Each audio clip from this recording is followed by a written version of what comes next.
Tuhan Allah Bapa kami mengucap syukur dan berterima kasih pada malam hari ini kami tetap diberikan kesempatan untuk belajar firman Tuhan. Dan kami mau menyerahkan waktu kami sepenuhnya ke dalam tangan Tuhan. Di dalam masa-masa Thanksgiving, Tuhan kami juga melihat suasana banyak orang sedang shopping, tetapi juga keamanan terpengaruh. Tuhan kami juga berdoa bagi keribut perampokan yang terjadi di Wannacry dan di daerah lain. Kami mohon Tuhan Engkau melindungi anak-anak-Mu dan kiranya Tuhan juga meredakan dan menggerakkan hati orang-orang yang melakukan kejahatan supaya mereka berhenti melakukannya. Tuhan, malam ini kami akan bersama-sama mempelajari firman Tuhan dan kami berdoa kiranya Roh Kudus hadir dan memberkati kami. Terima kasih Bapa, terpujilah nama-Mu. Di dalam nama Tuhan kami Yesus Kristus kami berdoa. Amin. Ya, malam ini kita akan kembali membahas di dalam Roma. Kita akan melihat dari Roma pasal yang ke-12 ya. Roma pasal yang ke-12 kita akan melihat dari ayat yang ke-3 sampai ayat yang ke-8. Ya, di dalam bagian ini setelah minggu lalu kita berbicara tentang bagaimana Rasul Paulus menasihati supaya kita mempersembahkan tubuh kita sebagai persembahan yang hidup, yang kudus, dan yang memperkenankan Allah. Dan juga supaya kita dapat mengerti kehendak Allah, ya kita berbeda dengan dunia. Setelah itu di dalam bagian ini Rasul Paulus juga berbicara tentang bagaimana kita menjalin suatu kesatuan di dalam pelayanan bersama sebagai gereja Tuhan, sebagai umat Allah. Dan minggu lalu kita juga berbicara bagaimana mempersembahkan diri merupakan dasar ya, fondasi yang sangat penting untuk sungguh-sungguh dapat melayani dengan baik, melayani sesuai dengan kehendak Allah. Jadi setelah Rasul Paulus menasihati kita untuk mempersembahkan diri, di bagian sini kita melihat Rasul Paulus menasihatkan kita untuk memiliki satu sikap yang benar, baik terhadap diri kita sendiri maupun terhadap orang lain. Ya, di dalam ayat yang ketiga, pertama-tama berbicara tentang bagaimana kita menghargai diri kita sendiri, memandang diri dengan adil, memandang diri secara benar, ya supaya ini juga menjadi satu dasar bagi kita untuk berpasangan dengan orang lain di dalam melayani Tuhan. Kita ingin membentuk satu teamwork yang baik, dan teamwork ini terdiri dari orang-orang yang sungguh-sungguh memandang diri sesuai dengan pandangan Tuhan, sehingga pelayanan itu boleh dilakukan dengan hati yang sukacita dan saling menerima satu dengan yang lain gitu. Jadi di dalam ayat yang ketiga kita melihat dikatakan berdasarkan kasih karunia yang dianugerahkan kepadaku, aku berkata kepada setiap orang di antara kamu, janganlah kamu memikirkan hal-hal yang lebih tinggi daripada yang patut kamu pikirkan, tetapi hendaklah kamu berpikir sebegitu rupa sehingga kamu menguasai diri menurut ukuran iman yang dikaruniakan Allah kepada kamu masing-masing. Jadi cara kita memandang diri kita sendiri adalah sesuatu yang sangat penting. Dan Paulus dia memulai nasihatnya dengan berdasarkan kasih karunia yang dianugerahkan Tuhan kepadanya. Jadi Paulus dia ingin menunjukkan kepada kita bahwa nasihat-nasihat selanjutnya itu penting, tetapi itu bukan nasihat pribadinya, tetapi nasihat yang diberikan oleh Tuhan, yang dipercayakan oleh Tuhan. Jadi dia katakan berdasarkan kasih karunia yang dianugerahkan kepadanya. Nah, banyak penafsir mengatakan yang dia maksudkan dengan kasih karunia di sini adalah kasih karunia hikmat, kasih karunia kebijaksanaan, sehingga Rasul Paulus dapat memahami kebutuhan dan juga bagaimana memenuhi kebutuhan daripada gereja Tuhan dan juga bagaimana kebutuhan gereja sungguh-sungguh dapat dijalankan sesuai dengan apa yang Tuhan inginkan.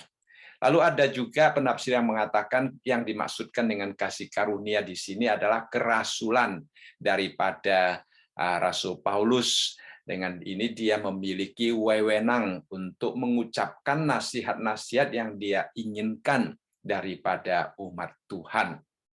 Nah, dan tidak apa-apa, saya rasa dua-duanya mempunyai hubungan satu dengan yang lain, baik itu merupakan hikmat kebijaksanaan daripada Tuhan ataupun itu merupakan panggilannya sebagai satu kerasulan. Yang penting Rasul Paulus memang dipercayakan oleh Allah untuk berbicara kepada setiap kita, untuk menunjukkan kepada kita sebelum dia memasuki ya ayat-ayat selanjutnya membahas tentang karunia-karunia roh. Jadi sebelum memasuki pembahasan tentang karunia roh, orang yang menerima karunia roh itu perlu penting ya untuk dididik atau diberitahu bagaimana memandang diri sendiri. Jadi setelah kita mempersembahkan diri kepada Tuhan, sekarang kita memandang diri kita sedemikian rupa supaya sejajar dengan persembahan kita kepada Tuhan. Dan dikatakan di sini, dia katakan, aku berkata kepada setiap orang di antara kamu. Secara khusus dia menekankan bahwa ini adalah nasihat yang penting bagi setiap orang. Ya, tidak ada yang terkecuali.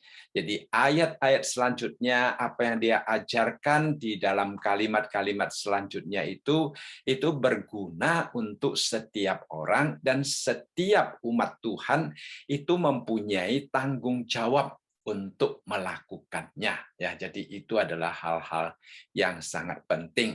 Karena apa? Karena di bagian depan kalau kita melihat Rasul Paulus kadang-kadang berbicara kepada orang bukan Yahudi. Ya, kemudian berbicara kepada orang-orang Yahudi. Jadi kelihatannya sekelompok orang yang menjadi objek yang dia tujukan untuk berbicara. Tetapi di sini dia mengatakan baik Yahudi maupun orang Yunani atau orang bukan Yahudi termasuk kita. Nah, setiap orang perlu mendengarkan apa yang dia nasihatkan di dalam ayat-ayat selanjutnya ini.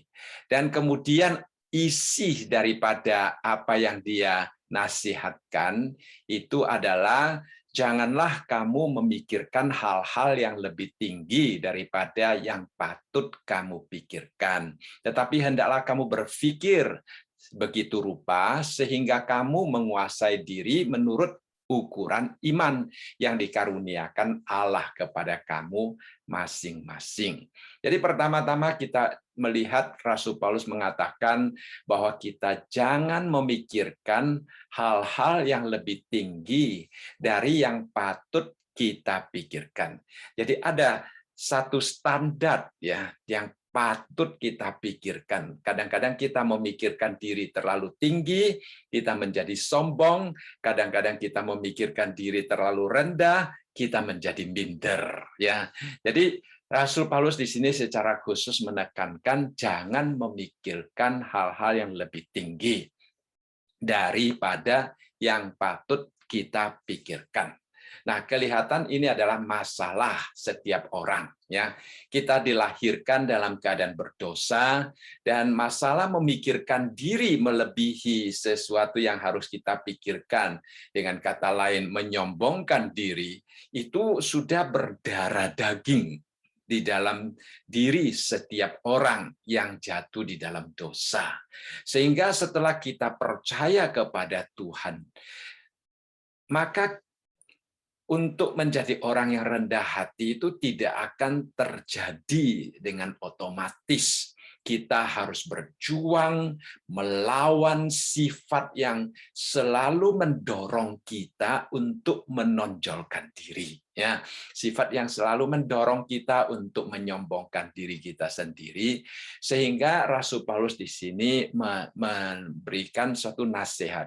Walaupun kita sudah mempersembahkan diri kepada Tuhan, ya di dalam ayat yang pertama dan kedua, tetapi sifat menyombongkan diri itu perlu dihancurkan di dalam diri kita. Jadi nasihat Paulus di sini seolah-olah memberikan satu suntikan imunisasi, saudara sekalian, ya, untuk melengkapi kita dengan pikiran yang dapat melawan dorongan-dorongan yang selalu muncul di dalam hati setiap kita. Nah, Alkitab juga menunjukkan bagaimana kesombongan itu selalu membawa kepada kehancuran. Ya, pertama-tama kita melihat iblis, ya, di dalam Yesaya banyak penafsir mengatakan yang dimaksudkan dengan putra fajar, ya, bintang timur putra fajar di sini adalah malaikat yang diusir oleh Tuhan. Nah, kita baca ayat ini di dalam Yesaya 14 ayat yang ke-12 sampai 14 dikatakan, "Wah, engkau sudah jatuh dari langit, hai bintang timur putra fajar.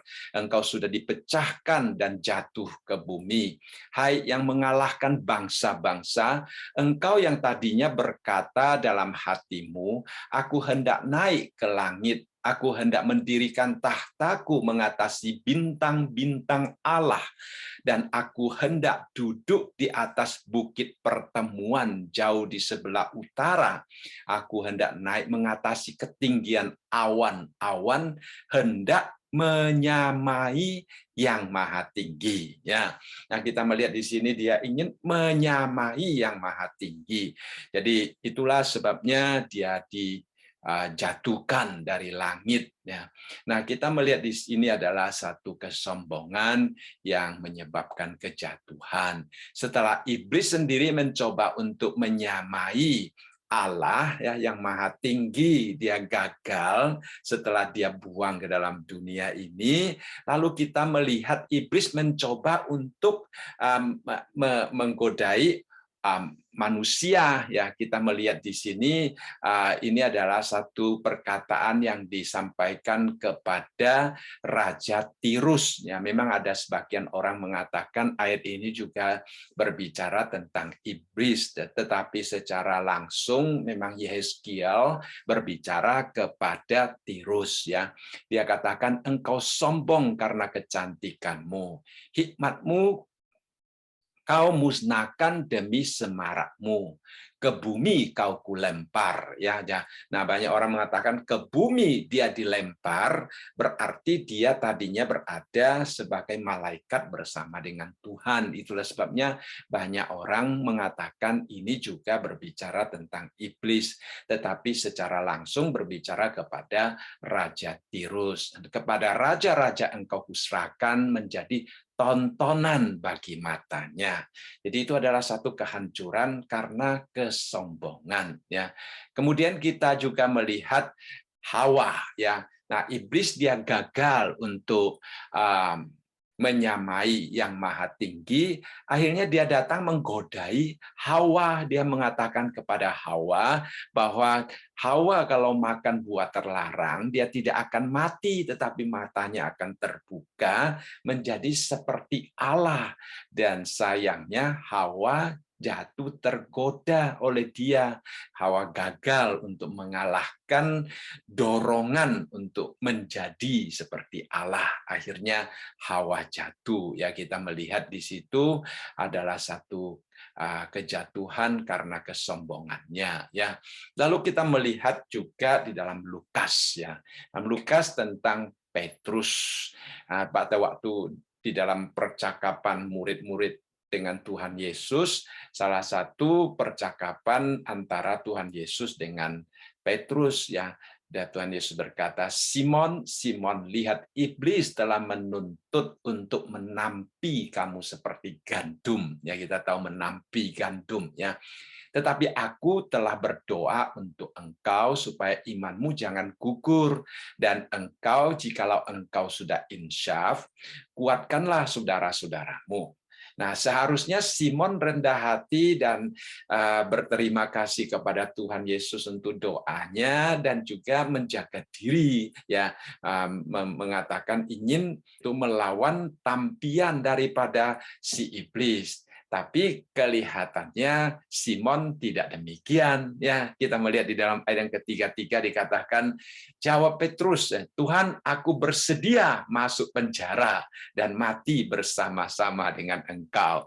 Nah, kita melihat Petrus di sini, ya, dia merasa dirinya mampu, ya, jadi dia seolah-olah sudah memikirkan diri melampaui apa yang seharusnya dia pikirkan. Kalau dia memikirkan sebagaimana seharusnya dia pikirkan, Tuhan Yesus sudah memberikan peringatan kepada dia, Tuhan Yesus sudah menunjukkan akan doanya bagi dia, dia seharusnya merendahkan diri dan meminta Tuhan Yesus menjaga, melindungi, memberikan kekuatan terus supaya dia dapat memenangkan iblis. Tapi sebaliknya tidak, ya, dia dengan sombong mengatakan dia bersedia masuk penjara, bersedia mati bagi Tuhan dan sebagainya. Lalu di dalam ayat yang ke-34 dikatakan Tuhan Yesus berkata, aku berkata kepadamu, Petrus, hari ini ayam tidak akan berkokok sebelum engkau 3 kali menyangkal bahwa engkau mengenal aku. Dan akhirnya memang terjadi, saudara sekalian, ya. Nah, itulah, jadi karena kesombongannya akhirnya dia gagal, ya, akhirnya dia menangis sedih, saudara sekalian, ya. Lalu kemudian kita juga melihat Herodes, ya.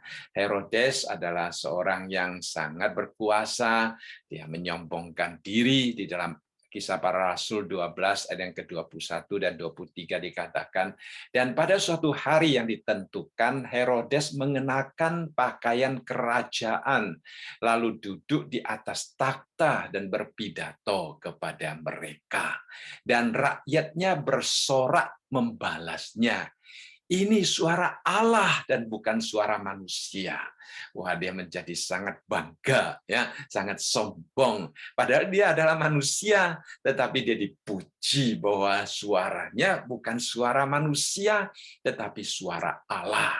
Nah, ayat yang ke-23 mengatakan, dan seketika itu juga ia ditampar malaikat Tuhan karena ia tidak memberi hormat kepada Allah, dan ia mati dimakan cacing-cacing. Jadi kita melihat di sini banyak sekali kegagalan-kegagalan yang membawa kepada kehancuran, ya.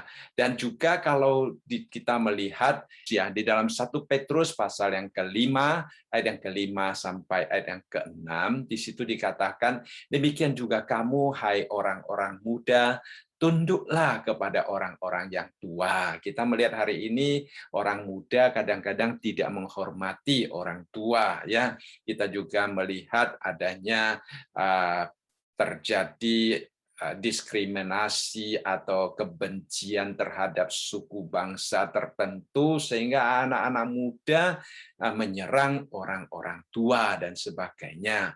Padahal Alkitab dengan jelas mengatakan kita harus tunduk kepada orang-orang yang tua, bukan hanya orang tua kita, ya, bukan hanya papa mama kita, tetapi kita harus menghormati setiap orang yang lebih tua dari kita. Dan kamu semua rendahkanlah dirimu seorang terhadap yang lain, sebab Allah menentang orang yang congkak, tetapi mengasihani orang yang rendah hati. Karena itu rendahkanlah dirimu di bawah tangan Tuhan yang kuat, supaya kamu ditinggikannya pada waktunya.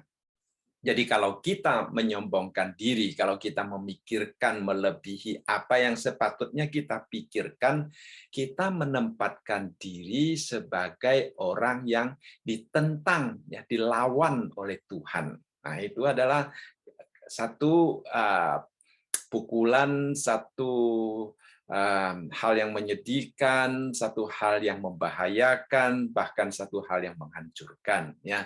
Tetapi kalau kita mau rendah hati, kita mendapat belas kasihan daripada Tuhan, dan kita akan dikatakan di sini malah akan diangkat dan dikuatkan oleh Tuhan, ya.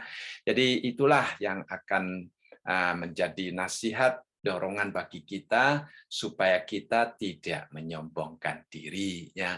Nah, ada banyak tantangan, ada banyak ujian yang bisa membuat kita menyombongkan diri ya.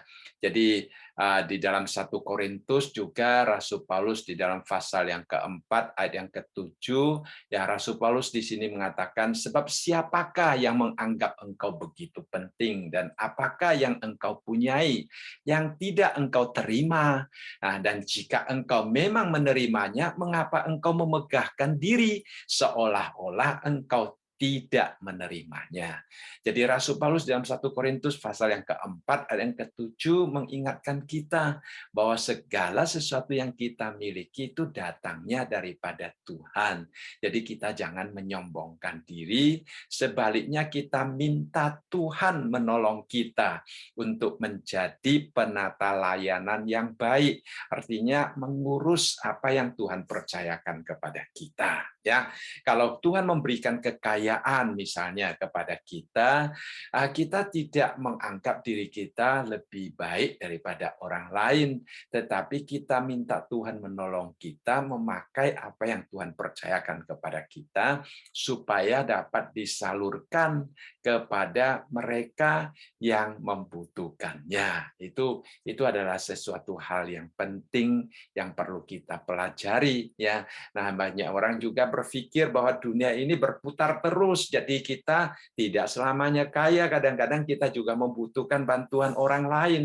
Dan di dalam sejarah kita melihat banyak orang yang orang tuanya pernah begitu berbaik hati kepada tetangganya atau seseorang, akhirnya pada waktu anaknya setelah satu masa jatuh di dalam kesulitan, orang yang pernah dibantu menjadi orang yang membantu anak-anaknya ya. Jadi kadang-kadang bisa bergiliran gitu. Ada satu istilah Mandarin, nah, mungkin saudara pernah mendengar istilah ini, dikatakan Zhang Chao Shi Yu Chi Ma Yu.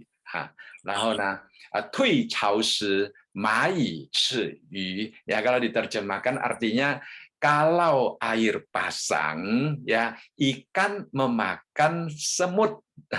Kalau air surut semut memakan ikan katanya. Ya, jadi kalau air pasang ya jadi airnya itu banyak sehingga semut yang ada di dalam tanah itu semua terapung dan dimakan sama ikan ya. Tetapi pada waktu airnya surut ada yang kadang-kadang terlalu cepat, ada ikan yang masih belum siap untuk masuk ke dalam laut, akhirnya mati di daratan. Nah, disitulah semut datang untuk memakan ikan katanya. Jadi giliran katanya. Jadi ini konsep ini giliran. Begitu juga dengan kepercayaan yang Tuhan berikan kepada kita. Ya, kalau saat kita mendapatkan kepercayaan yang banyak daripada Tuhan, kita tidak memakainya dengan baik, kita tidak menjadikannya sebagai berkat bagi orang lain, ya, maka pada waktu kita mungkin ada satu saat kita membutuhkan bantuan orang lain, mungkin orang juga tidak melihat kebutuhan kita, ya. Jadi itu adalah satu hal yang bisa kita saling melengkapi satu dengan yang lain. Kita mungkin bukan soal kekayaan ya, dalam hal satu kita mungkin kuat tetapi dalam hal yang lain kita lemah. Ya, orang lain mungkin dalam hal yang kita lemah itu justru kuat. Jadi kita dapat saling melengkapi satu dengan yang lain. Jadi jangan sampai seperti ikan dan semut saling memakan satu dengan yang lain ya. Kecuali kalau dunia politik ya, kita tahu Charles Colson ya, dia pernah berkata bahwa politik adalah manusia makan manusia, katanya. Itu adalah sesuatu situasi yang sangat ya, tidak baik ya. Colson adalah seorang penasehat daripada Presiden Nixon pada waktu itu. Setelah dia bertobat, dia melihat bahwa politik itu adalah sesuatu yang manusia makan manusia, katanya ya. Medan politik adalah medan perang, katanya. Jadi kita melihat itulah manusia kadang-kadang seperti semut dan ikan ya. Kalau engkau lemah saya makan dan sebagainya. Tetapi sebagai anak Tuhan, Tuhan mempercayakan sesuatu kekuatan, kelebihan kepada kita. Tuhan mau kita menggunakannya sebagai sumber untuk menolong orang lain. Ya, itu penting sekali. Jadi tadi dikatakan kita jangan memikirkan melebihi apa yang sepatutnya kita pikirkan. Lalu kalimat kedua dikatakan, tetapi hendaklah kamu berpikir begitu rupa sehingga kamu menguasai diri menurut ukuran iman yang dikaruniakan Allah kepada kamu masing-masing.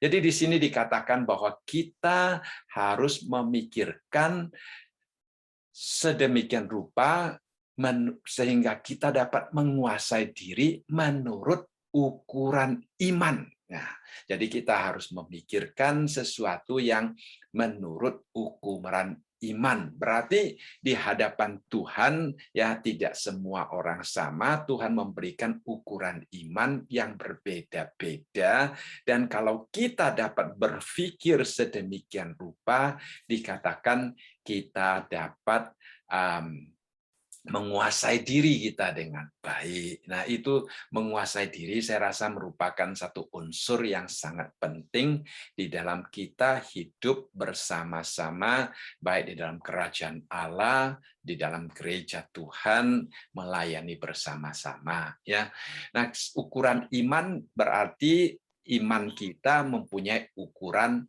yang berbeda-beda. Ya, kita pernah melihat di dalam Alkitab seorang penghulu laskar, pemimpin laskar, dia datang kepada Tuhan Yesus karena pembantunya sedang sakit. Nah, Yesus sebenarnya mau datang ke rumahnya untuk menyembuhkan dia, tetapi panglima laskar itu berkata, meminta Tuhan Yesus hanya mengucapkan sepatah kata, maka pembantunya akan sembuh. Dia bilang Tuhan Yesus tidak perlu datang ke rumah dia.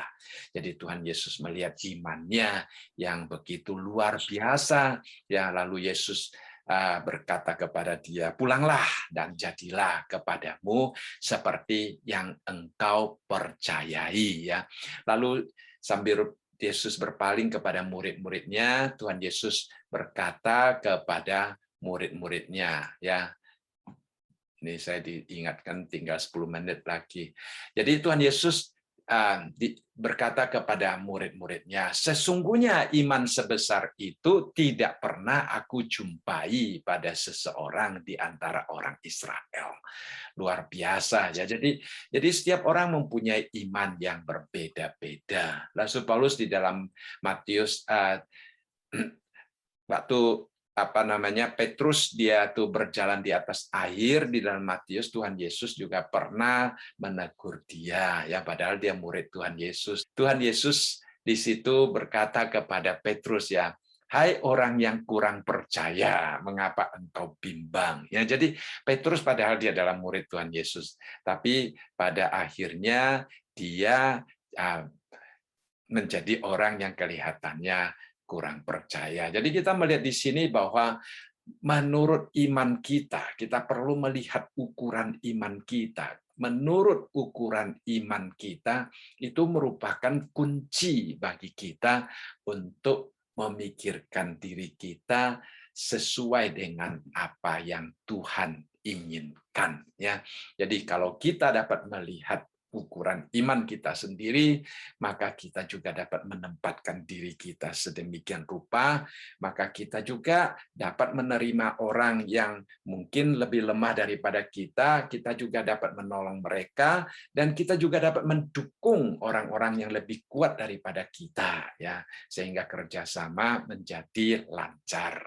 Lalu bagaimana kita dapat mengetahui ukuran iman kita? Saya rasa ini adalah satu pertanyaan yang penting, ya. Kita perlu memikirkan sesuai dengan ukuran iman, tapi bagaimana kita dapat mengetahui ukuran iman kita?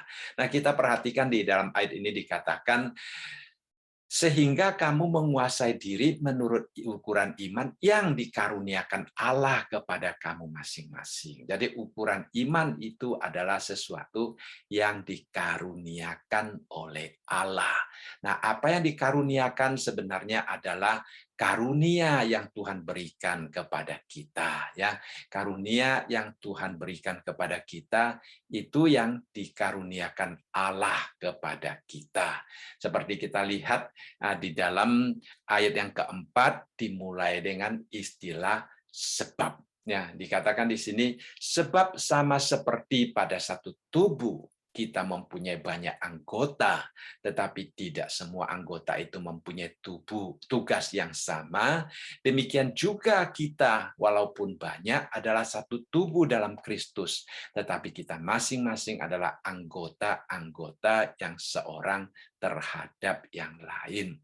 Jadi kita pertama-tama melihat ukuran iman yang disebutkan di dalam ayat yang ketiga. Kemudian di dalam ayat yang keempat menggunakan istilah anggota tubuh. Dan kita melihat kalimat terakhir daripada ayat yang keempat menggunakan istilah tidak mempunyai tugas yang sama, ya. Tidak semua anggota itu mempunyai tugas yang sama. Jadi kita melihat di sini, ya, Paulus menggunakan tubuh sebagai satu analogi untuk menunjukkan kepada kita bahwa setiap atau semua orang kudus kalau dipadukan dan disatukan, kita menjadi tubuhnya Kristus, dan Kristus sebagai kepala daripada tubuh ini. Dan kita dalam dunia ini, ya, kita melihat tubuh Kristus adalah rapih, tersusun, dan setiap anggota tubuh harus bekerja dengan baik. Dan kemudian kita melihat ukuran iman dan tugas kita. Ini ditekankan Rasul Paulus, ya. Ukuran iman itu di dalam ayat yang ketiga, dan tugas yang tidak sama di dalam ayat yang keempat. Jadi dari dua istilah ini ukurannya bisa berbeda-beda. Ada yang ukuran imannya lebih kuat, ada yang ukuran imannya lebih rendah atau lebih lemah, ya. Tetapi ukuran iman itu tidak menunjukkan nilai daripada orang tersebut, melainkan ukuran iman itu justru menunjukkan fungsi daripada orang tersebut.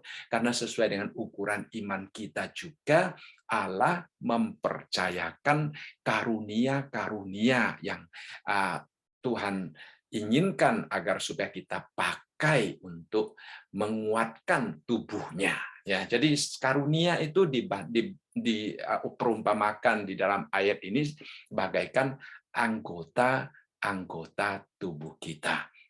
Jadi setiap anggota tubuh itu memang mempunyai fungsi, ya. Nah, ukuran iman itu sepertinya anggota tubuh kita, ada anggota tubuh yang lebih kuat, ada anggota tubuh yang lebih lemah, ya.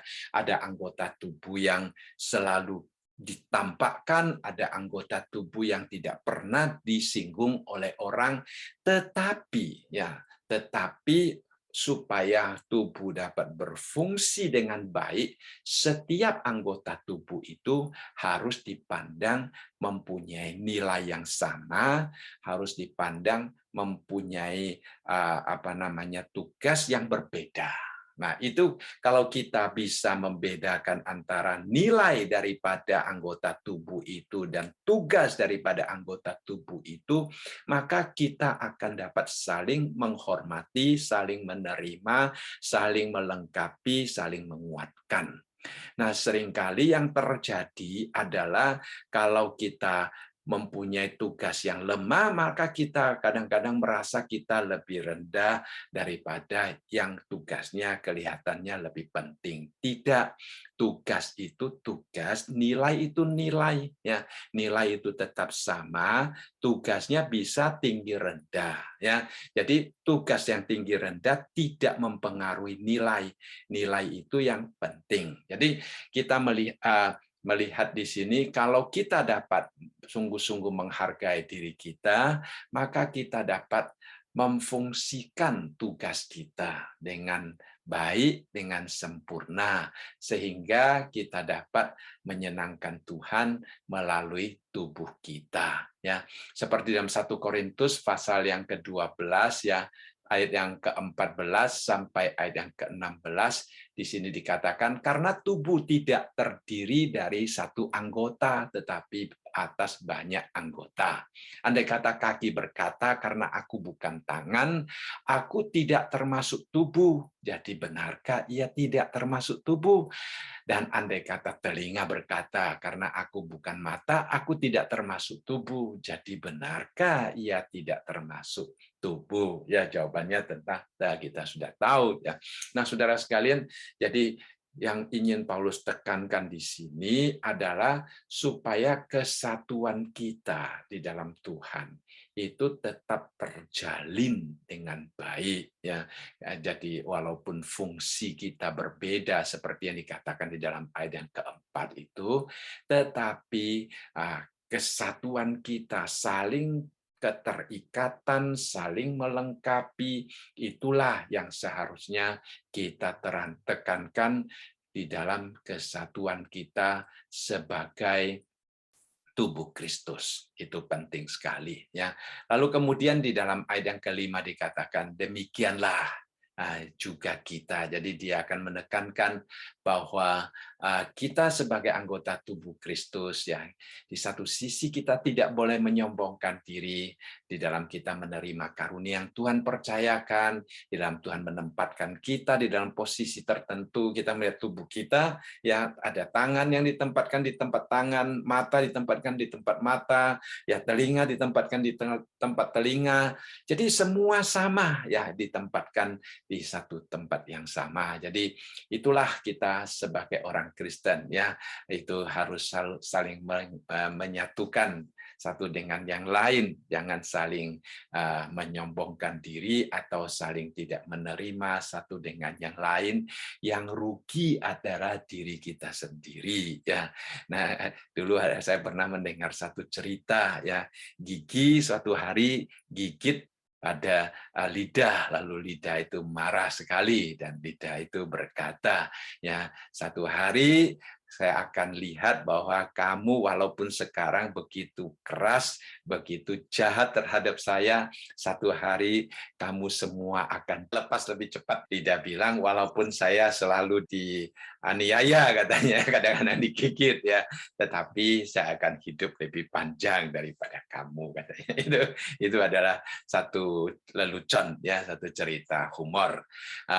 Tetapi dari cerita itu menunjukkan kalau seandainya anggota tubuh tidak saling mengasihi, tidak saling menjaga, dan tidak saling melindungi, maka yang rugi adalah tubuh itu sendiri. Ya, jadi kita sebagai anggota tubuh Kristus, kita juga demikian. Ya, kita mempunyai tugas yang berbeda, tetapi kita mempunyai nilai yang sama. Ya, jadi jangan sampai tugas kita yang ada yang lebih menonjol, ada yang lebih tidak menonjol, itu mempengaruhi pandangan kita terhadap orang lain atau pandangan kita terhadap diri kita sendiri. Ya, itu adalah sesuatu yang sangat merugikan. Ya, kita meminta Tuhan menolong agar supaya baik kita sebagai anggota tubuh Tuhan secara universal ataupun anggota tubuh Tuhan secara gereja lokal, kita sungguh-sungguh dapat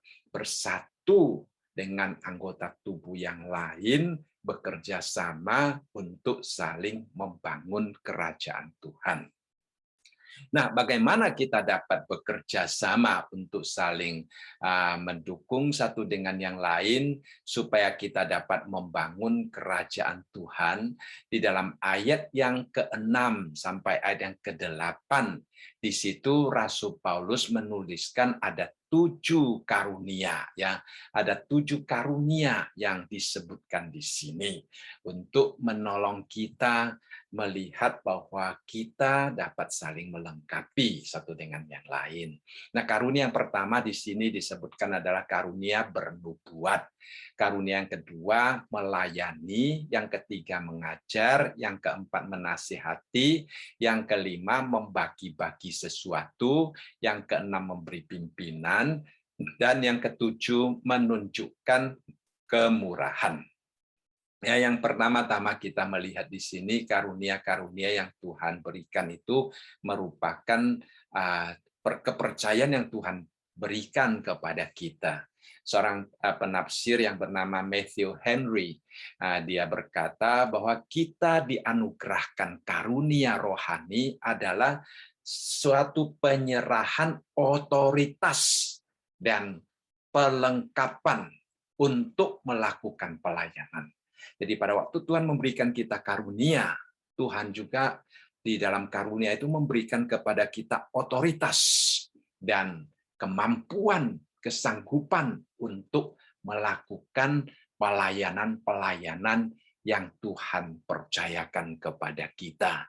Dan dia katakan karunia kita berbeda-beda itu menunjukkan hikmat Allah, kesempurnaan Allah di dalam merancang sehingga tubuh Kristus ini boleh bertumbuh dengan sehat dan seimbang. Jadi ada Tuhan yang sedang merancang sesuatu di dalam gereja Tuhan.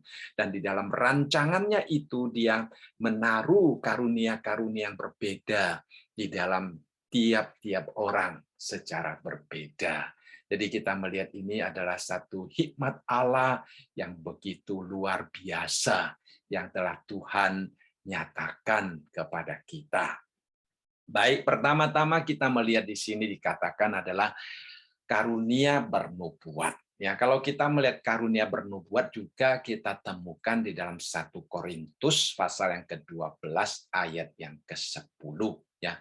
Kata daripada istilah bernubuat itu sebenarnya dapat juga diterjemahkan sebagai mengungkapkan atau mendeklarasikan kehendak ilahi ya.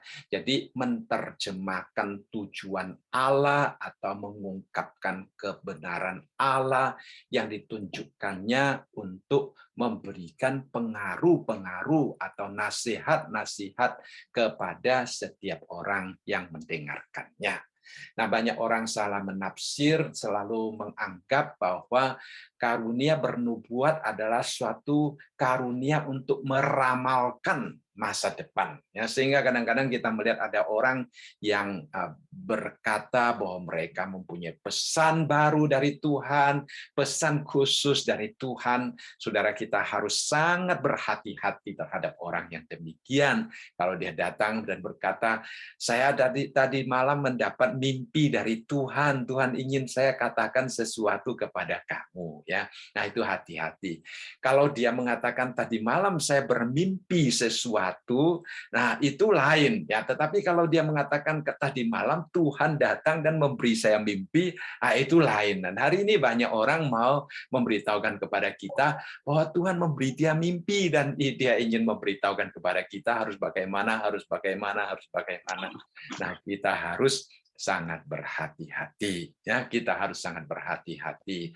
Alkitab dengan jelas mengatakan bahwa 66 kitab yang ada di dalam Alkitab kita ya, dalam Perjanjian Lama dan Perjanjian Baru itu sudah lengkap, sudah final. Jadi tidak ada wahyu baru dari Tuhan. Ya, jadi kalau seandainya kita mengatakan kita bernubuat, sebenarnya pada zaman sekarang adalah menjelaskan apa yang sudah ada di dalam Alkitab.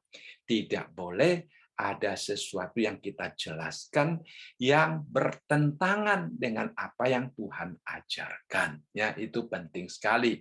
Seperti Rasul Paulus di dalam 1 Korintus pasal yang ke-14 ayat yang ke-37 dan 38.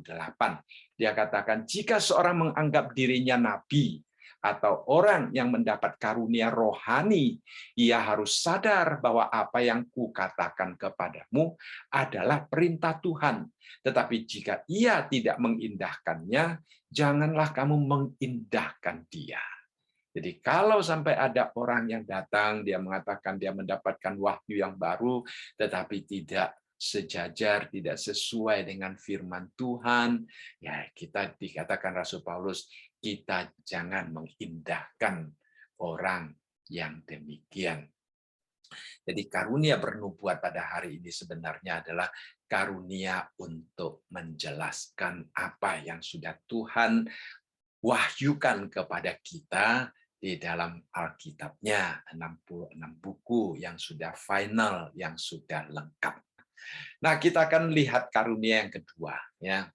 Karunia yang kedua dikatakan di sini adalah karunia melayani. Di dalam ayat yang ke-7 dikatakan, jika karunia untuk melayani, baiklah ia melayani. Nah, istilah melayani yang kita renungkan hari ini dalam konteks melayani Tuhan dan juga melayani sesama kita, ya.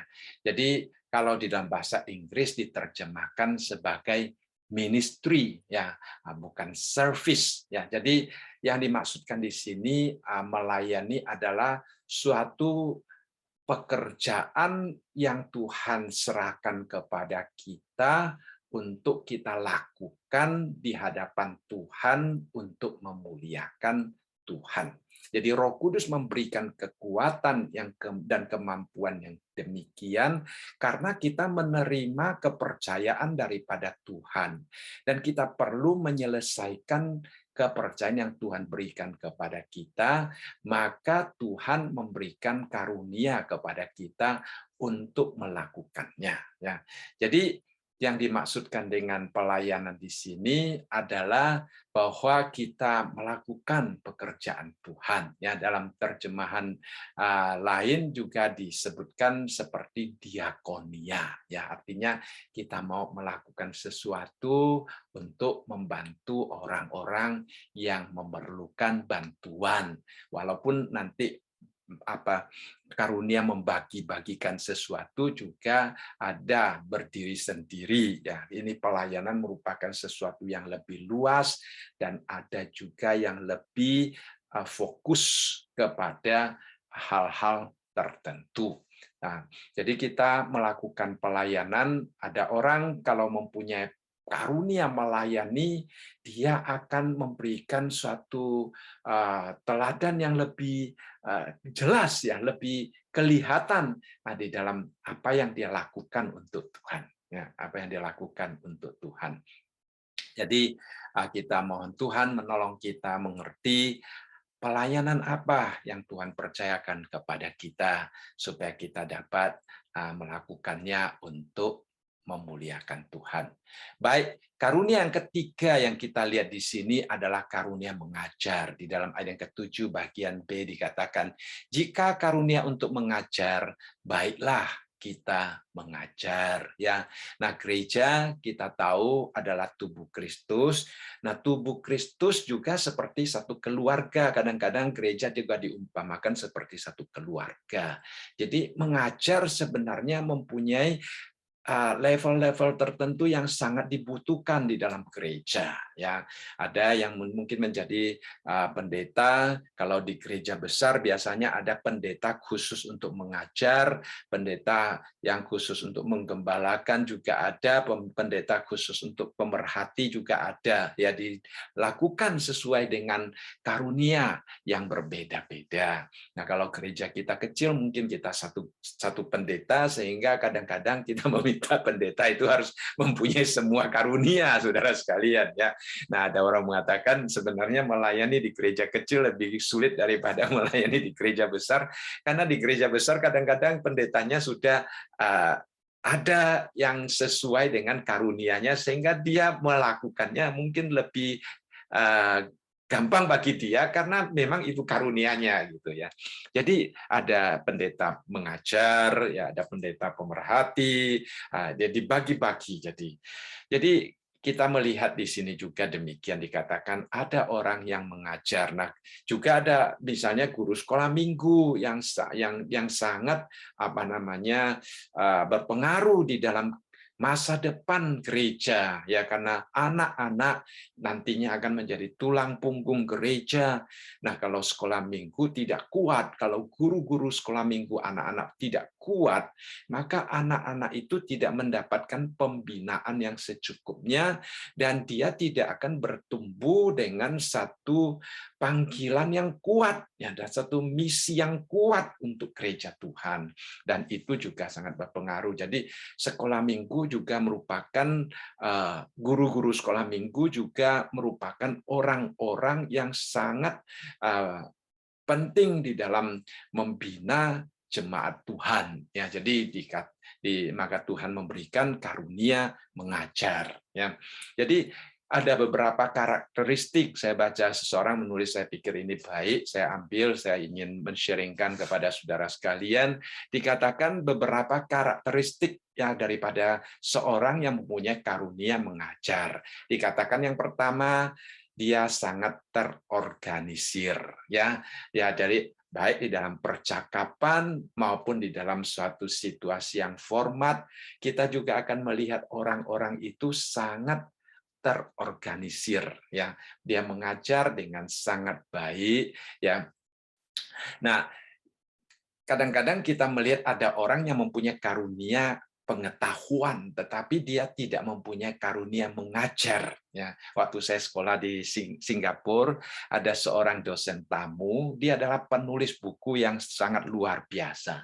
Dia menulis banyak buku yang menjadi berkat bagi banyak orang. Ya, tetapi pada waktu dia mengajar kami, ya banyak murid-murid bilang saya lebih baik baca bukunya daripada mendengar dia mengajar, katanya. Karena dia waktu menjelaskan itu kayaknya tidak terorganisir dengan begitu baik. Tapi kalau dia menulis, wah, tulisannya itu bisa sangat rapi, saudara sekalian. Jadi dia punya knowledge yang sangat kuat, ya. Dia punya pengetahuan yang dalam sekali. Tetapi untuk men-sharingkan pengetahuan yang ada di dalam pikirannya kepada murid-murid, dia tidak mempunyai talenta tersebut, ya. Jadi seorang yang mempunyai karunia mengajar, dia akan mengorganisasikan, ya, itu kata-kata yang akan dia sampaikan, materi yang akan dia sampaikan, sehingga murid-murid menerima sesuatu yang indah, ya. Jadi itu adalah karunia yang Tuhan percayakan. Kemudian ya, karakteristik yang kedua adalah dia akan mengajar secara keseluruhan, ya.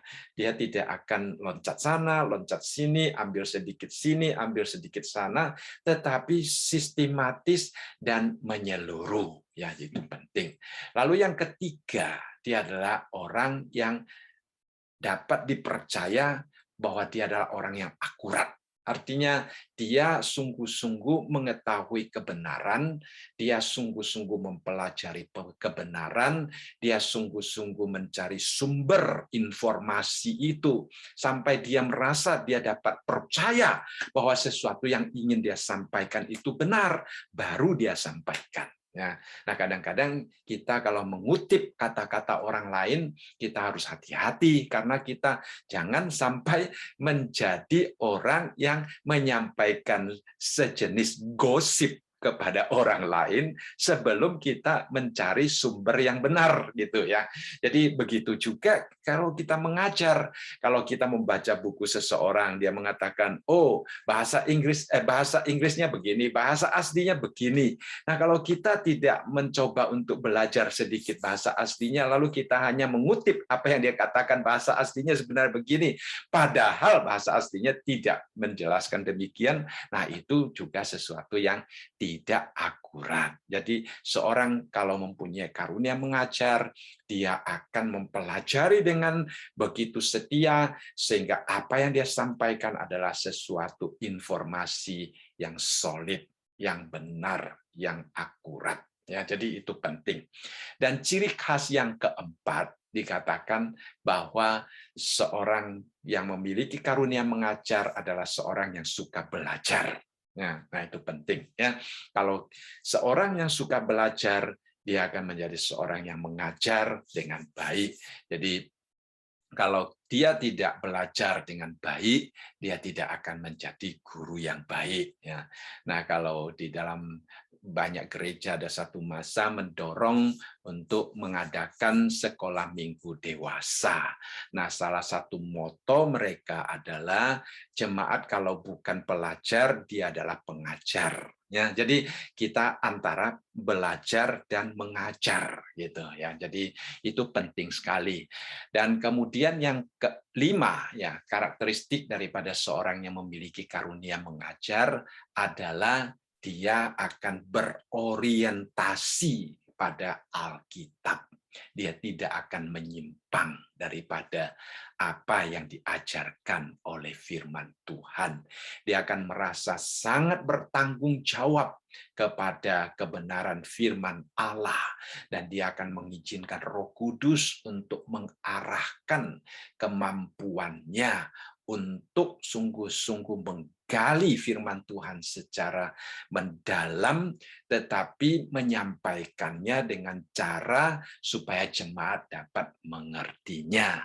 Ya, bahasa Mandarin ada satu istilah mengatakan senru qianchu. Ya, senru qianchu itu artinya menggali sedalam-dalamnya, tetapi menyampaikannya dengan sesederhana-sederhananya. Ya, nah kadang-kadang kita mungkin menggali dalam, kita menyampaikan juga dalam, sehingga orang yang menerimanya tidak, karena tidak mempunyai latar belakang kita, karena tidak mengikuti menggali dalam, sehingga tidak mengerti apa yang kita katakan. Kalau kita dapat menggali sedalam-dalamnya, mendapatkan informasi yang secukup-cukupnya, kemudian menyampaikannya sesederhana mungkin, sehingga dapat dimengerti, dapat diterapkan, itu adalah sesuatu yang dimiliki oleh seorang yang diberi karunia mengajar. Ya, baik. Karunia yang keempat ya adalah karunia menasehati. Ya, dikatakan di sini, jika karunia untuk menasihati, baiklah ia menasihati. Nah, kita tahu bahwa Tuhan Yesus adalah penasehat yang ajaib, ya, seperti dikatakan di dalam Yesaya pasal yang ke-9 ayat yang ke-5.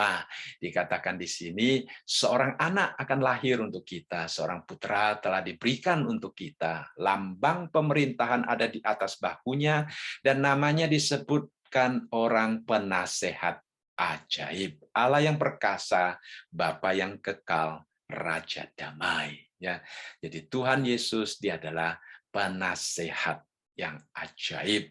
Roh Kudus juga dikatakan sebagai penolong kita, ya, penasehat kita. Dan Roh Kuduslah yang memberikan karunia untuk menasihati, ya. Jadi kita hidup di dalam dunia ini, kita menghadapi banyak sekali masalah, banyak sekali tantangan. Pelayanan di gereja juga mempunyai banyak masalah, banyak tantangan. Jadi kita perlu ada orang-orang yang mendapatkan bimbingan khusus daripada Roh Allah untuk menolong kita melihat masalah yang kita hadapi, menyelesaikan masalah yang kita hadapi. Jadi orang-orang demikian diberikan karunia yang khusus untuk memberikan dorongan, untuk memberikan kekuatan, untuk memberikan jalan keluar, solusi-solusi yang perlu bagi masalah-masalah yang sedang dihadapi, untuk menunjukkan pengharapan-pengharapan yang ada di depan. Ya, jadi ini yang akan dilakukan kalau kita dipercayakan oleh Tuhan untuk menasihati yang satu dengan yang lain. Karena kita sebagai anggota tubuh Kristus, kita juga terpanggil untuk menyalurkan kasih Allah. Ya, kadang-kadang Tuhan memakai hati kita, Tuhan memakai telinga kita untuk mendengarkan orang lain. Ya, kadang-kadang Tuhan memakai mulut kita untuk memberikan dorongan yang sangat konstruktif kepada orang lain. Ya, jadi kita adalah merupakan satu kesatuan di tangan Tuhan untuk saling melengkapi. Kalau kita membaca di dalam Kisah Para Rasul pasal yang ke-9 ayat yang ke-19 sampai ayat yang ke-31, di situ kita melihat Barnabas dipakai oleh Tuhan untuk memberikan nasihat dan mendamaikan, dan berhasil menolong Rasul Paulus untuk menjadi seorang yang melayani Tuhan. Ya, jadi kita melihat di situ karena nasihat yang dia berikan kepada Rasul Paulus, sehingga akhirnya Tuhan juga bekerja di dalam hati Rasul Paulus dan memakai Rasul Paulus di dalam pelayanannya untuk menghasilkan buah yang luar biasa. Kemudian yang kelima adalah karunia untuk membagi-bagikan sesuatu. Ya, karunia untuk membagi-bagikan sesuatu. Apa yang Paulus maksudkan di sini adalah karunia yang untuk membagikan hal-hal jasmani yang dibutuhkan oleh anggota-anggota tubuh yang lain. Ya, jadi Tuhan mempercayakan sesuatu materi, sesuatu kebutuhan jasmani kepada kita, dan Tuhan ingin kita memakainya untuk membantu orang lain. Ya, jadi karunia yang demikian itu dipakai oleh Tuhan untuk menolong mereka yang berada di dalam kebutuhan. Nah, Rasul Paulus sendiri dia juga mengatakan demikian ya di dalam 2 Korintus pasal yang ke-11 ayat ke-9. Dan ketika aku dalam kekurangan di tengah-tengah kamu, aku tidak menyusahkan seorang pun, sebab apa yang kurang padaku dicukupkan oleh saudara-saudara yang datang dari Makedonia. Dalam segala hal aku menjaga diriku supaya jangan menjadi beban bagi kamu, dan aku akan tetap berbuat demikian. Jadi Paulus tahu dia tidak akan membebani jemaat yang ada di Korintus, karena Tuhan telah memakai orang lain untuk mensuplai, mencukupi apa yang dia butuhkan untuk pelayanannya. Ya, Filipi juga mengatakan karena di Tesalonika pun kamu telah 1-2 kali mengirimkan bantuan kepadaku. Jadi Paulus mendapatkan kebutuhan-kebutuhan secara umum dari jemaat yang ada di Filipi. Luar biasa, saudara sekalian. Ya, Tuhan memakai jemaat Filipi untuk menjadi berkat bagi Rasul Paulus di dalam pelayanannya.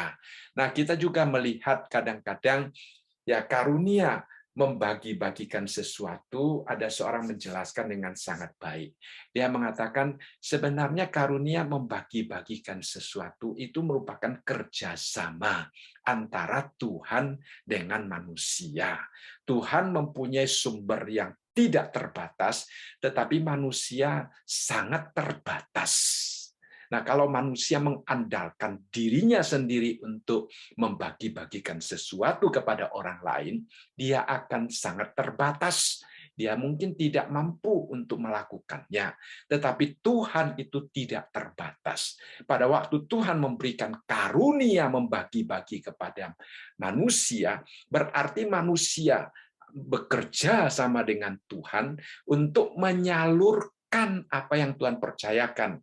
Nah, jadi kalau kita tidak menjadi saluran yang bersih, kalau kita tersumbat salurannya, maka apa yang dimiliki oleh Tuhan tidak dapat tersalurkan. Nah, saudara sekalian, ya, orang yang memiliki karunia membagi-bagikan sesuatu, karunia itu akan sangat tersalurkan dengan baik. Nah, seperti ayat ini, saudara sekalian, kita mungkin sudah tahu ya.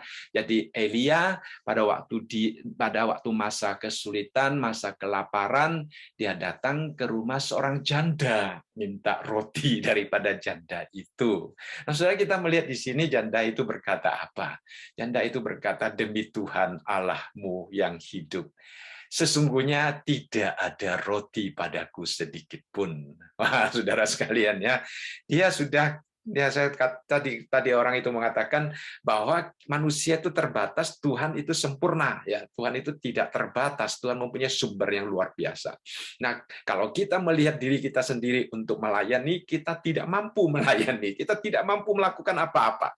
Tapi kalau kita berserah kepada Tuhan, bekerja sama dengan Tuhan yang mempunyai sumber yang tidak terbatas, maka sumber itu akan mengalir terus seperti apa yang dialami oleh janda yang tua itu. Dia katakan, saya tidak mempunyai roti sedikit pun, katanya, kecuali segenggam tepung dalam tempayan dan sedikit minyak dalam buli-buli. Apa yang dia lakukan? Dia lihat. Kita lihat. Dan sekarang aku sedang mengumpulkan 2-3 potong kayu api, kemudian aku mau pulang dan mengolahnya bagiku dan bagi anakku, dan setelah kami memakannya, kami akan mati. mencukupi. Jadi kita melihat di sini dia mengatakan saya sudah tidak mempunyai sumber, ya saya tidak dapat mencukupi.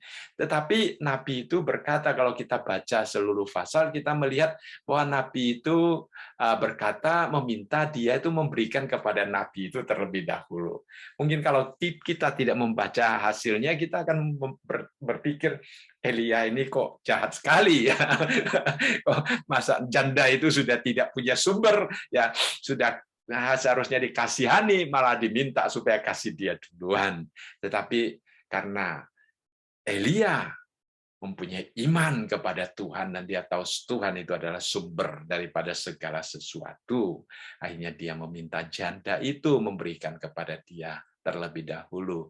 Dan setelah dia membuatnya, memberikannya kepada janda itu, ternyata tepung yang hanya segenggam dan minyak yang hanya sedikit tidak pernah habis ya. Jadi saudara sekalian, kita melihat di sini manusia terbatas ya, tetapi Tuhan tidak terbatas.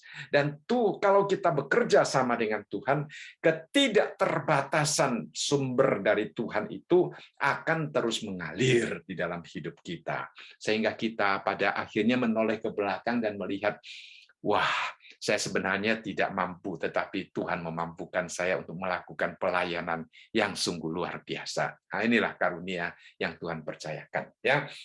Dan yang keenam adalah memberikan pimpinan. Jadi fungsi yang memberikan pimpinan adalah kita tahu bahwa di dalam gereja Tuhan ada yang harus mengkoordinir, memberikan pimpinan ya sebagai seolah-olah sebagai panglima di dalam kerajaan Allah untuk menolong agar supaya seluruh laskar Kristus dapat bekerja bersama-sama. Jadi kita melihat di sini di dalam gereja juga ada kepemimpinan ya. Jadi kalau kita membaca di dalam 1 Timotius pasal yang ketiga atau Titus, kita juga akan melihat bagaimana Tuhan menunjukkan kepemimpinan yang harus dihormati dan juga harus didukung agar supaya gereja dapat berjalan dengan lancar ya. Dan yang terakhir kita melihat di sini adalah karunia untuk menunjukkan kemurahan. Jadi di dalam ayat yang ke-8 bagian B bagian terakhir dikatakan siapa yang menunjukkan kemurahan hendaklah ia melakukannya dengan sukacita ya. Jadi menurut memberikan kemurahan sebenarnya juga sama dengan menunjukkan belas kasihan, mempunyai rasa simpati kepada orang lain. Jadi ini adalah satu hal yang penting ya. Tujuan daripada karunia kemurahan sebenarnya adalah untuk menyampaikan kemurahan Allah kepada umatnya, kemurahan Allah kepada orang-orang yang ada di dalam dunia ya. Jadi ini adalah satu hal yang sangat penting ya. Jadi ada orang yang memang sungguh-sungguh mempunyai karunia kemurahan sehingga di dalam dia melihat sesuatu dia melihat dengan berbeda ya. Kita melihat Tuhan Yesus mempunyai contoh yang sangat indah, dia dikatakan di dalam Matius pasal 9:36, melihat orang banyak itu tergeraklah hati Yesus oleh belas kasihan kepada mereka karena mereka lelah dan terlantar seperti domba yang tidak bergembara. Ya, lalu di dalam Matius 14:14 juga dikatakan ketika Yesus mendarat ia melihat orang banyak yang besar jumlahnya, maka tergeraklah hatinya oleh belas kasihan kepada mereka dan ia menyembuhkan mereka yang sakit. Matius 20 ayat yang ke-34 juga dikatakan, maka tergeraklah hati Yesus oleh belas kasihan lalu menjamah mata mereka. Jadi kita melihat di sini Tuhan Yesus dia mempunyai belas kasihan kepada orang-orang yang membutuhkan dia, yang membutuhkan jamahannya, membutuhkan bantuannya. Jadi kita sebagai pengikut Kristus, kalau Tuhan memberikan kepada kita karunia untuk berbelas kasihan, menunjukkan kemurahan, kita juga akan melakukannya seperti Tuhan Yesus. Baik, sebagai kesimpulan dan aplikasi kita melihat di sini, kita berdoa kiranya Tuhan menolong kita memandang diri kita menurut ukuran iman kita, ya, supaya kita tidak menjadi sombong, juga tidak menjadi minder. Kalau kita terlalu memandang terlalu tinggi, kita jadi sombong. Kalau kita memandang diri kita tidak cukup, itu menjadi rendah diri atau minder, ya, itu juga tidak baik. Yang kedua, nah, Tuhan memberi karunia-karunia rohani, berarti Tuhan memberi kita otoritas, kemampuan khusus untuk mengemban tugas dan panggilan yang dipercayakan oleh Tuhan. Jadi kita perlu berdoa, ya, yang ketiga, meminta Tuhan menolong kita sungguh-sungguh menemukan karunia kita. Ya, memang ada banyak cara untuk menemukan karunia-nya, karunia seseorang, ya. Jadi kita perlu belajar firman Tuhan, juga perlu selalu berdoa dan juga memakai cara-cara yang mungkin Tuhan sediakan bagi kita, kayak questionnaire dan sebagainya, untuk mencari anugerah karunia kita dan mengembangkannya supaya dapat dipakai untuk kemuliaan Allah dan membangun gerejanya. Baik, saya rasa malam ini kita belajar sampai di sini. Ya, mari kita berdoa. Tuhan, kami kembali bersyukur karena Engkau memanggil kami, Engkau memberikan kepercayaan kepada kami, juga memampukan kami untuk melayani Tuhan melalui menganugerahkan karunia-karunia rohani kepada kami.